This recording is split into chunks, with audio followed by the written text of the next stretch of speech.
Well, realtors are bracing for the biggest shakeup to their business in decades. Home buyers need to prepare too. On Saturday, new rules are set to upend the long-standing process around who pays real estate agents and how much.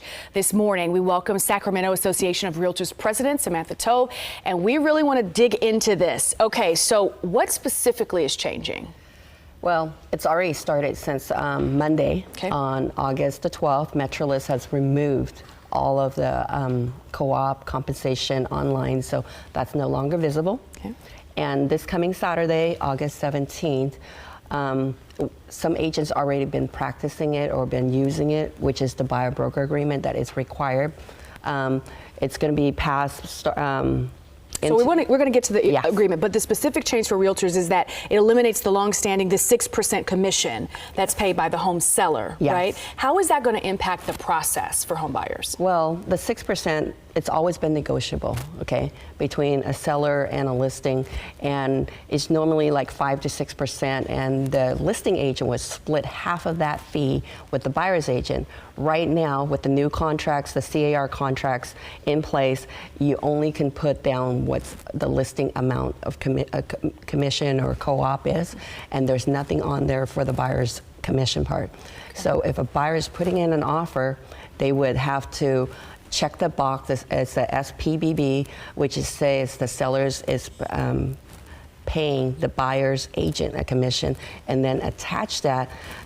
Every single agent that's representing a buyer must sign a buyer-broker agreement. So there is two kinds of buyer-broker agreement that's coming out. There's a mini and there's a regular.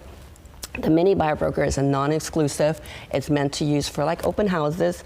It says that here, and you can show no more than 3 properties, and it's only good for 30 days. And then the regular buyer broker agreement, that's the new one that's been issued by CAR, you can put a date, a start date of when you started working with this buyer, and then when's the end date. And it has a 90-day period for that, and there is a commission on there. And then there's another line that says if a buyers can't pay, you can check that box as well. But it's up to the buyer's agent to show their value as why they need you. Every client should use an agent representing them, because the listing agent is representing the sellers and have the seller's best interest.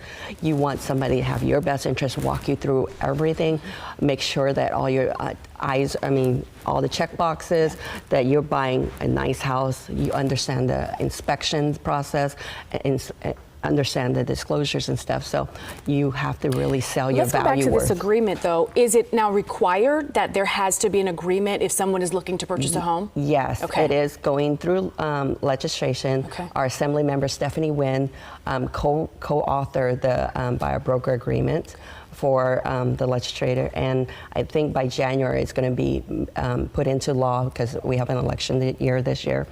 But it is required, so I've been telling. And this is even before you go to look at a house. So I say I'm in the market to purchase a home, I contact an agent, and I immediately have to sign an agreement with them. Yes. Okay, so that's one of the changes. Yes. You cannot show any homes unless you have a buyer-broker agreement.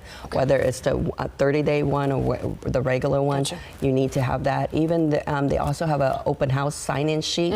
Also, so everything is all spelled out there for every single client. A lot is changing for sure. And really quickly, before we wrap up the interview, how do you think this is going to ultimately impact the market here in the Sacramento area? You know, the true professional that's been in the business, I think they'll be okay. The newer ones, I urge them to find a mentor that's been in the business.